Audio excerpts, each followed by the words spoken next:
지난 5월 미국 공군이 록히드 마틴, 보잉, 노스롭 그루먼 등의 차세대 공중지배 전투기 개발을 위한 기밀 요청서를 전달했다는 사실이 언론에 알려졌습니다. 즉, 6세대 전투기 개발 프로젝트의 공식적인 막이 오른 것이죠. 이미 록히드 마틴과 보잉은 2000년대 초 현존하는 최강의 전투기인 5세대 전투기 F-22 랩터를 개발했던 만큼 그 기대감 또한 커지고 있습니다.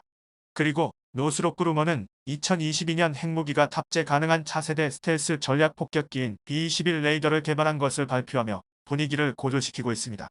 6세대 전투기는 F-22를 능가하는 스텔스 기능을 장착하며 차세대 엔진을 탑재하고 무인기와의 공동 작전이 가능한 수준 이상까지 업그레이드될 것으로도 알려져 있습니다. 미국은 2028년까지 약 21조 원을 투입하여 2030년대 전투기 배치를 목표로 한다고 발표했습니다. 그런데 이 6세대 전투기에 적용될 스텔스 기술에 우리나라에서 독자 개발한 기술이 들어갈 수 있다면 여러분들은 믿어지시나요?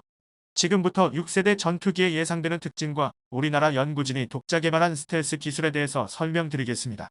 우선 6세대 전투기에 적용될 스텔스 기술에 대해서 얘기해보겠습니다. 우선 여기서 중요하게 짚고 넘어가야 할 용어가 있는데요. 바로 스텔스 메타 물질입니다. 스텔스 메타 물질이란 무엇일까요? 자연적인 물질의 배열과 구조 등의 특성을 인공적으로 바꾸어 빛과 물질의 상호작용을 제어하는 물질을 메타물질이라고 부릅니다. 이 메타물질은 빛뿐만 아니라 전자파, 음파 등 일반적인 파동의 전파를 제어할 수 있기 때문에 스텔스 기능을 가능하게 하는 물질이기도 하죠. 그런데 우리나라에서 적외선 대역에서 안 잡히는 성능을 갖는 스텔스 메타물질을 개발했습니다. 우리는 보통 스텔스라고 하면 레이더에 안 잡히는 게 가장 먼저 떠오르실 겁니다. 실제 전투기의 크기가 15m 정도 되는데 스텔스 성능이 좋아질수록 이게 새인지 전투기인지 구분 못한다고 말하죠. 그렇기 때문에 미사일을 개발하는 곳에서는 이젠 레이더로 탐지하는 거에 한계가 있다는 것을 깨닫고 적외선 신호를 감지해보자 하는 연구가 진행됐습니다. 레이더의 신호 척도를 RCS라고 한다면 적외선 탐색기의 신호 척도를 CRI라고 부르는데요. 초창기 전투기는 엔진의 열이 워낙 높아서 신호가 크기 때문에 엔진열을 탐색할 수 있는 방법으로 적외선 탐색기가 개발이 됐습니다. 전투기 제조사에서는 또 이것을 방어할 목적으로 플레어라는 것을 만들었죠.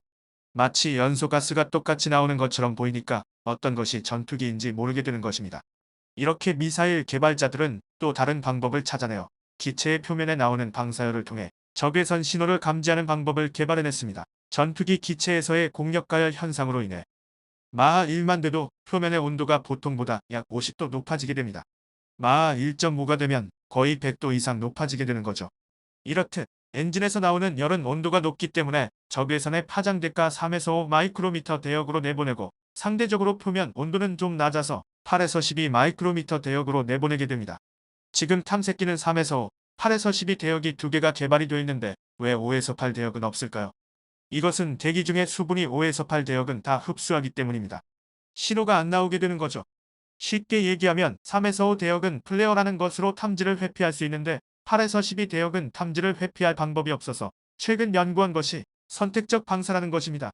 5에서 8 대역에서만 선택적으로 에너지를 전부 방출하고 3에서 5, 8에서 12 대역에서는 에너지를 안 내보내는, 즉 엔진 열과 표면 열을 감추는 스텔스 메타 물질을 우리나라에서 찾은 것입니다. 이 스텔스 메타 물질의 특징은 방사율에 있습니다. 모든 물체는 적외선 에너지 방사하는 것에서부터 기인하죠.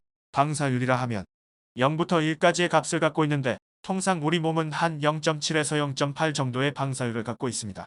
우리가 공항 같은 곳에서 적외선 카메라 찍혔을 때 보면 어디는 온도가 높아 보이고 다른 곳은 낮게 보이고 하지 않나요?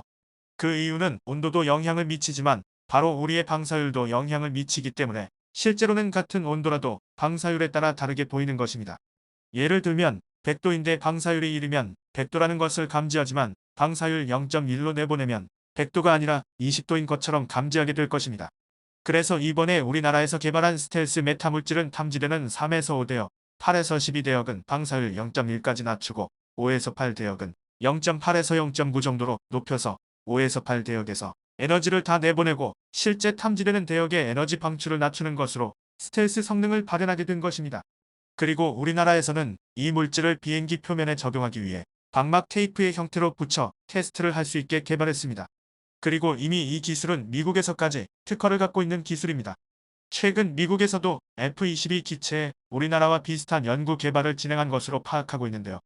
우리나라에서 먼저 미국에 특허를 냈기 때문에 아마 미국도 이 내용을 알고 테스트용으로 우리나라와 같은 평가를 하고 있는 것으로 판단됩니다.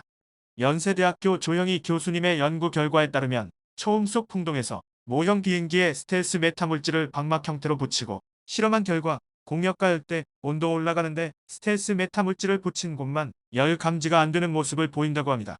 실제로 온도는 높아졌지만 미사일의 탐색기에서 봤을 때 안 보이게 만드는 것이죠. 결국 적외선 신호를 쫓아오는 미사일을 회피할 수 있게 되는 것입니다. 이렇듯 현재는 레이더, 즉 RCS를 저감하는 기술이 5세대 전투기의 큰 축이라고 하면 6세대 전투기는 적외선 스텔스 성능까지 같이 탑재될 것입니다. 다시 말하면 5세대 전투기가 레이더 스텔스의 정점이라면 6세대는 적외선 스텔스까지 같이 정점에 다다를 것입니다. 다음으로 전투기의 심장이라 불리우는 엔진에 대해 살펴보겠습니다. 6세대 전투기의 차세대 엔진은 첫 번째로 가변 엔진을 적용할 것입니다. 지금의 전투기 엔진은 바이패스 B가 낮은 상황입니다. 바이패스 B가 0.1에서 0.3 정도로 작게 돼서 초음속으로 비행할 수 있는데 이때의 단점은 장거리 비행을 하기 힘들다는 것입니다.